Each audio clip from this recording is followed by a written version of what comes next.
Hey everybody, this is a quick video in case you have a Breville AquaStation Purifier hot water purifier, and on the display you're getting an HI error, high error, and you're trying to figure out what this error is and what you need to do to get rid of it.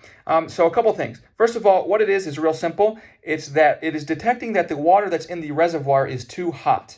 So the water in the reservoir should not be above 40 degrees Celsius. If not, it will give you this error. So what you want to do if this happens is just go ahead and unplug the purifier to make sure that we can clear out this error.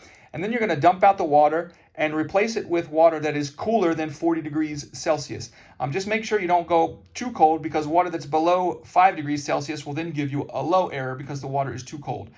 So basically, your water needs to be between 5 and 40 degrees Celsius, which is like somewhere like 40 to 90 degrees Fahrenheit, something like that.